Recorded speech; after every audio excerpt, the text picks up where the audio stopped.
Maximus wrests his life from the underworld. Hey boy, what in the world are you doing here? He was elated with his escape. I wanted out. I set out now in a box upon the sea.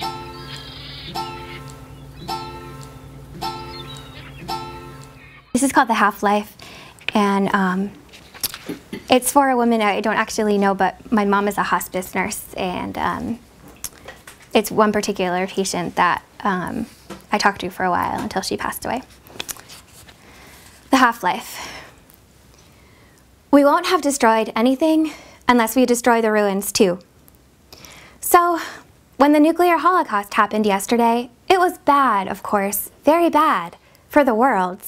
But we have Bethany Home Hospice. For us, it was, as head nurse, I went bed to bed, giving the residents the message.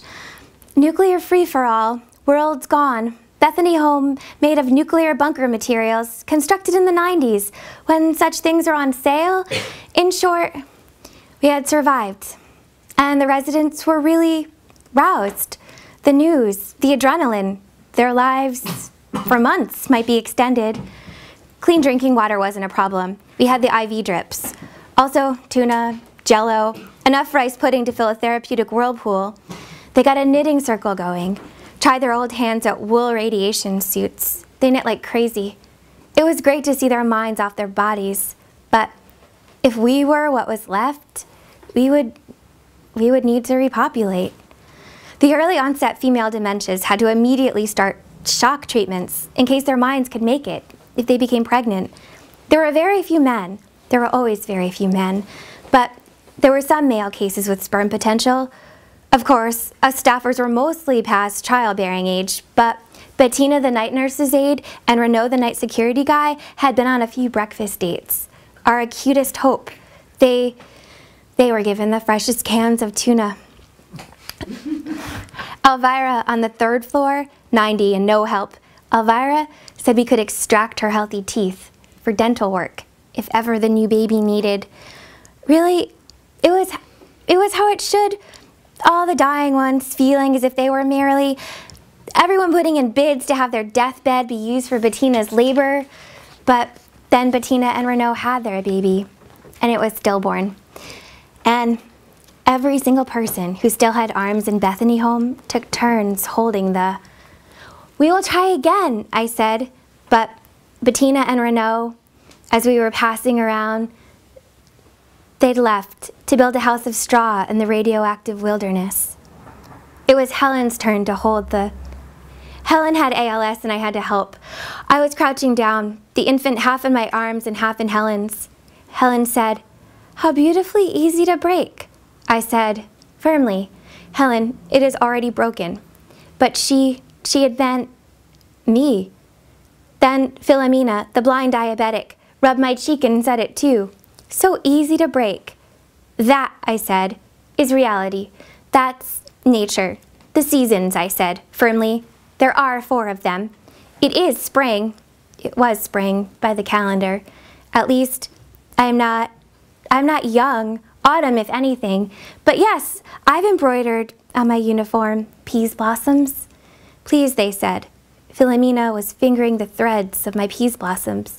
"Please," they said, "you could so easily break." It is my job to make my patients comfortable. Very well. I slipped a thermometer from my breast pocket, broke it, sipped its liquid mercury, a second thermometer, 3rd, 4th. I filled a clean bedpan with beads of liquid mercury and ate bibelot after bibelot, but I continued to exist among them.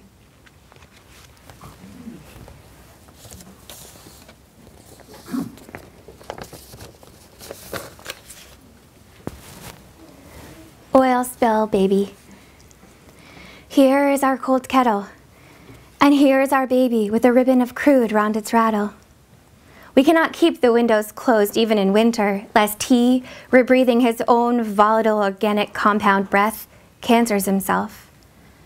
We are cold with the windows open, but of course we cannot light the oven. His cries are muddy. Murk pours from his ducts. Hazardous how always crying he is.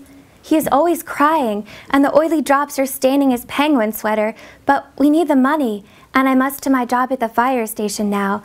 Now I must leave him. Now I must leave him too, says his father, the fire salesman, in the darkness flickering. His fingertips are flint, and steel are his palms, but his lips are lips. We kissed, the crickets twitched. They are slower since the spill. There was their slow twitch song. There was the fire salesman, flickering. Now he is lifting his hand. He is making for the baby a charcoal sketch on the wall in farewell, for a fire salesman can never touch an oil-spilled child's. And here now is our tender-skinned being sobbing particulate matter. You cannot tell a child he has no right to cry. Stop it! You're leaking petroleum. He cannot cry. Don't cry. I wish you could cry, but my hands are tied. Very tightly. My hands are a strapped bundle of kindling. For that reason, and for that my fingers are made of scratch branches, I have never been able to hold him. When the baby is happy, his eyes fume. That is dangerous too, my little human firewood, my child who reeks of truck stop. There is another worlds, and another, somewheres we have never traveled. One of the somewheres, a tundra, so cold and dark that we, the baby fire salesman and me, might all shiver together there without making a spark. But here, there is only here, our little hazmat house, with the baby crawling back and forth. It is a small house. The oil spill baby looks like a boat rocking on the sea. The sea. Now the baby gurgles polycyclic hydrocarbons. We are here by the door. The baby stares at us, we at him. We stare in a plain, calm way. Our eyes, across each other's surfaces, skim. Usually, we're not allowed to look at each other. Even stares as far away as stars might burn. But what is the difference between burn and bleach? I ask because for a minute we are all white. Then one of us blinks. The camera's flash has gone off. For 1 minute we were all very bright. We were lovers of light. Now that is a picture I would put in a frame. Now that is a picture I would save in the blaze.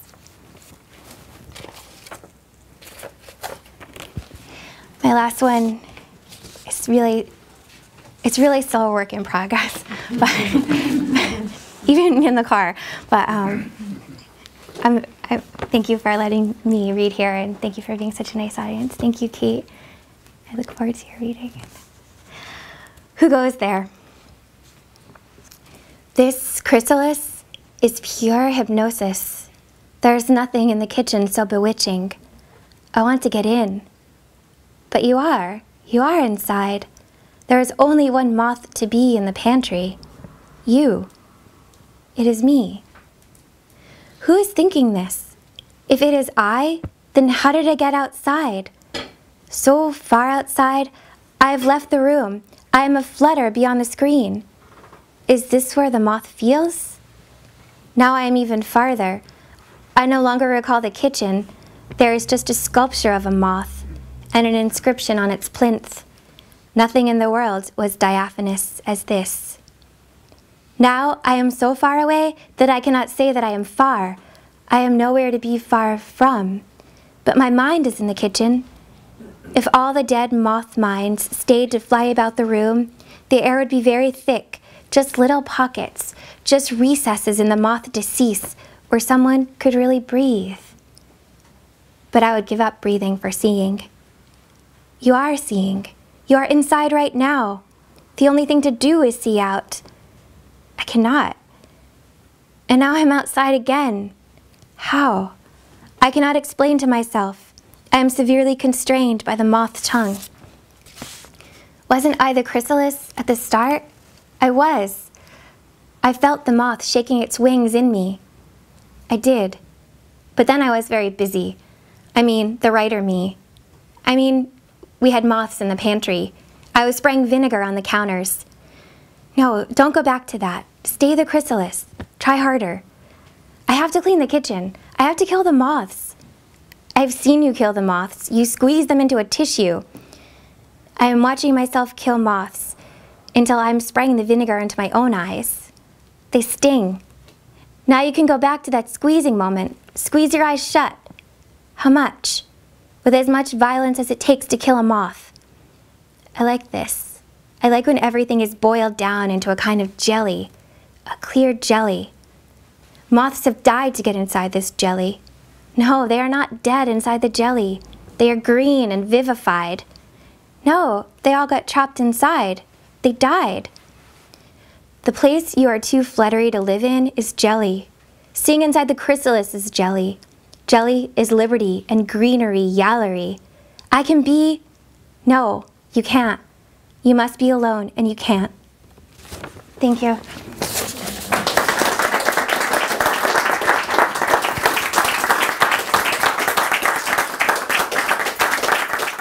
The newer book, After Image, is one book. It tells one story of a sort. And I wanted to read a section, again with this, just the feeling of the spirit of place. So there's a section just after the middle that uses Boston in that manner. So at the very center of the book, I should explain, the book is written in part because my father was a war refugee, World War II, born to a Jewish family in Poland and escaped across the Soviet Union to Japan and then to the US, and where I was born in New York. And this is a story that he doesn't ever tell, although it's a story that I know somehow. And so the book came out of a question to myself of how did I come to know a story that I'd never been told. So at the center of the book, the exact center of the book is this short paragraph, and then the Boston part follows. So I'll start with that short paragraph, which is this. Do we only tell each other's stories? Ask others to tell our own? Can we tell our own? Or is that what stories are for? To tell someone else's and allow another to tell yours? I find bits of stories everywhere in Boston, and these are plaques.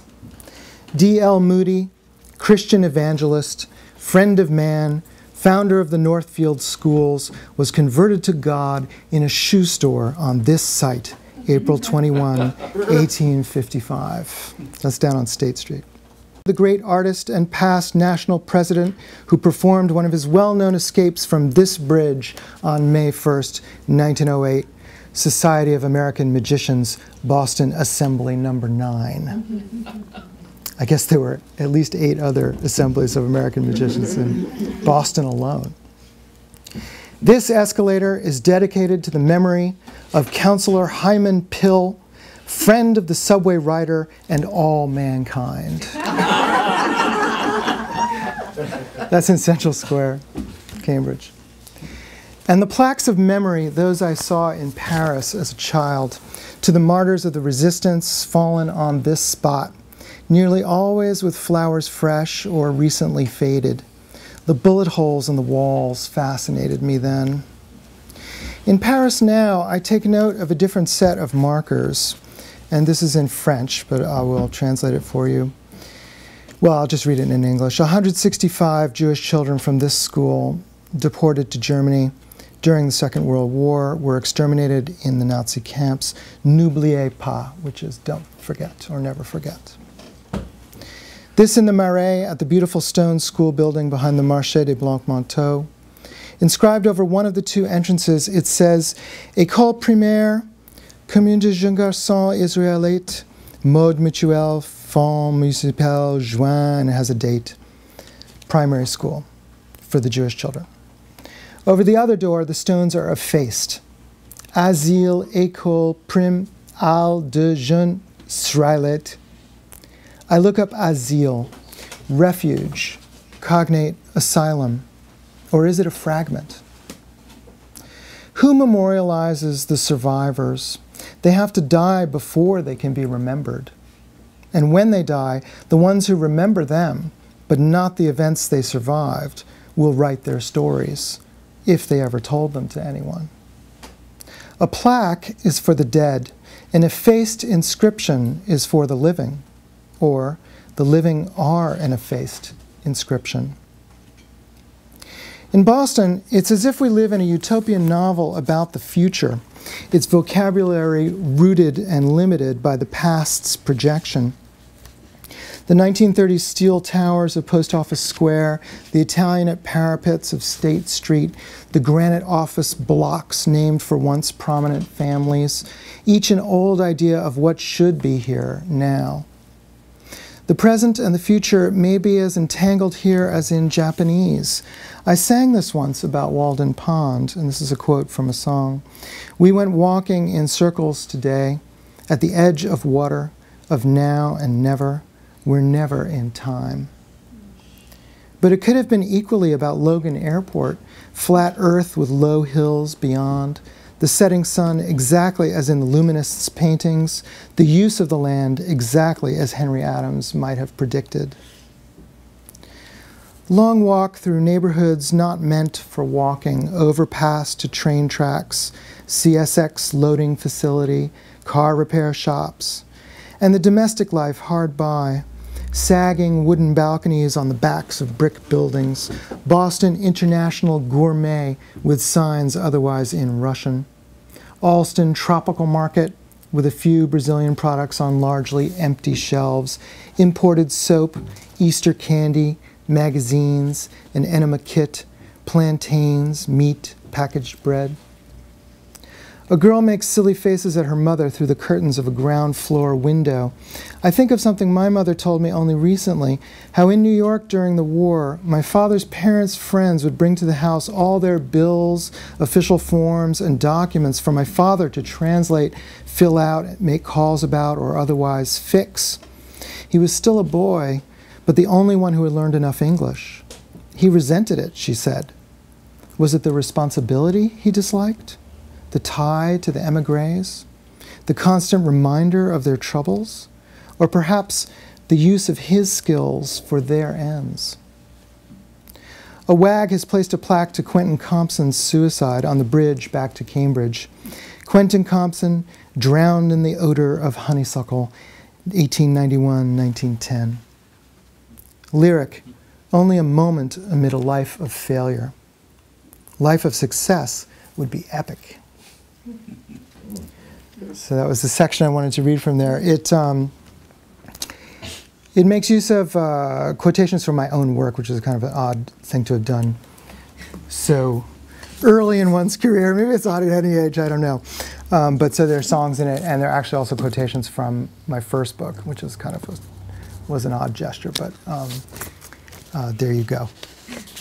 So what I thought I'd read now is some new work I've been writing, which is prose again, and but maybe even less poetry than before. I started a blog because I'm a musician with my partner Naomi, and our manager said we should have a blog.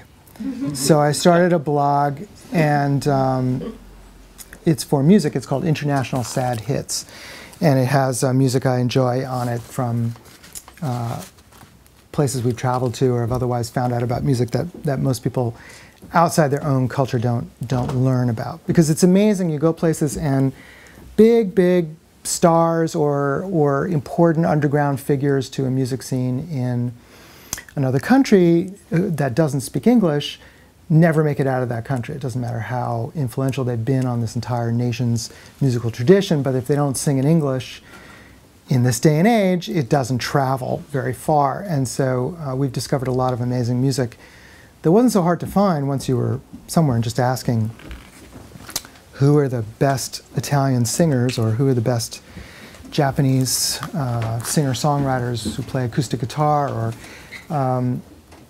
so there's a remarkable amount of music that we found that's like this, but doesn't come in English. Anyway, so I used the blog to post things like that, and then I started just writing things, and I decided to just start posting it on there. So I've been doing that, and in this section, the two sort of combine. So I will use a prop as well. So what I'm writing is a a kind of a novel. It's called Self-Storage because it's a play, the book on Kafka's Castle. And you know, we have these self-storage facilities everywhere in the landscape.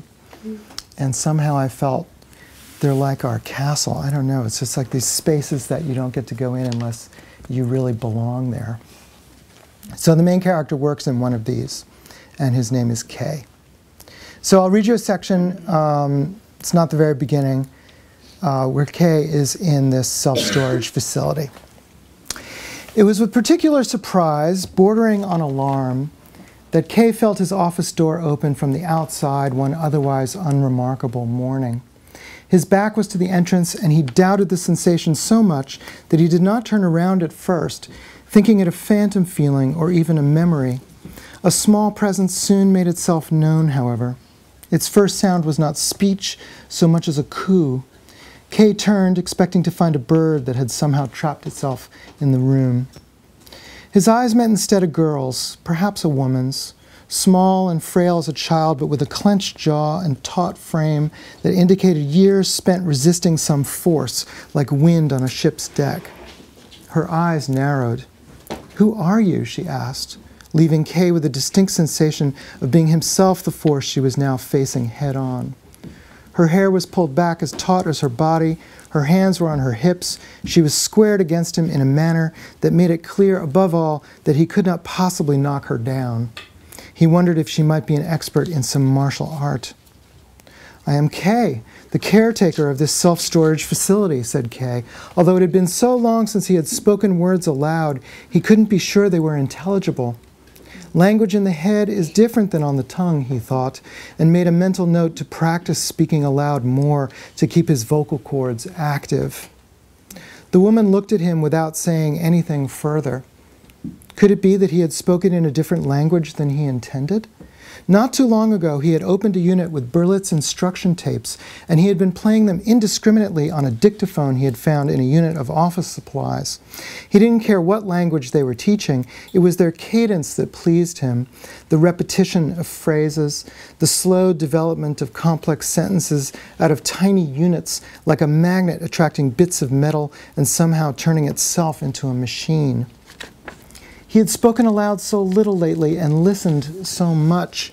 Could he have inadvertently adopted one of the languages from those tapes, even as his internal grammar remained unchanged? "Well, Kay, I'm glad to have found you," said the woman finally, in a language he continued to understand. But "found" was so odd. No one could be looking for him, surely, that he held on to the remote possibility that she too had switched languages, matching whichever one he had absorbed from the tapes. It seemed plausible that there could be a language where "found" was a synonym for "met," maybe more than one. "I am glad to have found you because this building, although large, is so oddly shaped that it is difficult to perceive from the outside. There is a type of camouflage that utilizes an unexpected change of scale. An airplane the size of a fly would be an obvious example, but it can be equally effective in the reverse, a fly the size of an airplane. If such an insect were in the sky, do you think you would notice it?" Kay was having trouble focusing on the meaning of her words because he was finding it difficult, in fact, to continually perceive her form. Her stance, her manner when she spoke belonged to a much larger person. Was she camouflaged in just the way she was describing? Her shape seemed to dissolve in and out of the background. Kay felt dizzy and steadied himself with one hand on the back of a chair. "I am positive that you would not notice a giant bug in the sky," said the woman definitively. It was clear that she was right. Kay felt her drawing closer, although he was now nearly on the verge of blacking out. "What is your name?" he managed to stammer. "Joy," she said, "but that is too obvious, symbolically speaking, so I go by Frida."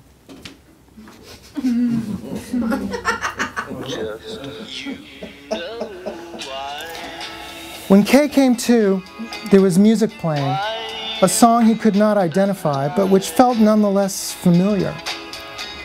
A phrase here and there he could anticipate, some of the melody as well.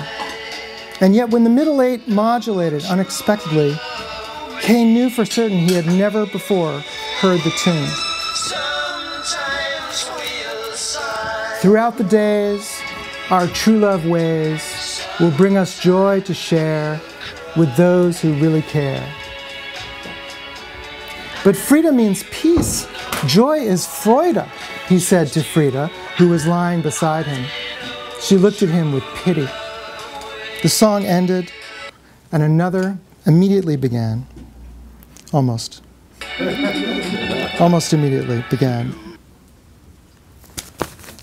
You wouldn't think you'd have to do this with a phone, but you do sometimes.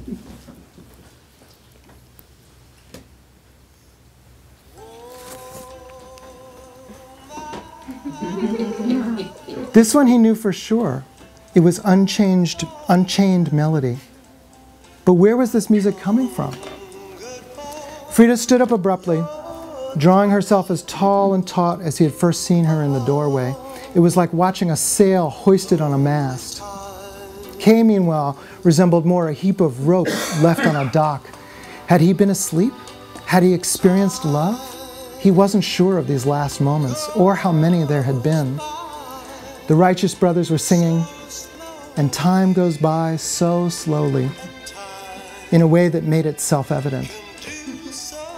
When the drums entered big for the final verse, Frida turned to the door. She pointed to a speaker mounted on a wall before she left. It was painted the same color as the rest of the office, and Kay had never noticed it. "I'm leaving the music on," she said. "There's a dial under your desk." Kay got up and reached for the dial, which he had also never noticed. He tried it gingerly and found it changed the volume in the speaker. He turned it all the way in one direction, and it clicked off. Frida was gone, so Kay had no one to ask why there was no other dial. If this was a radio, wouldn't there be a tuner as well?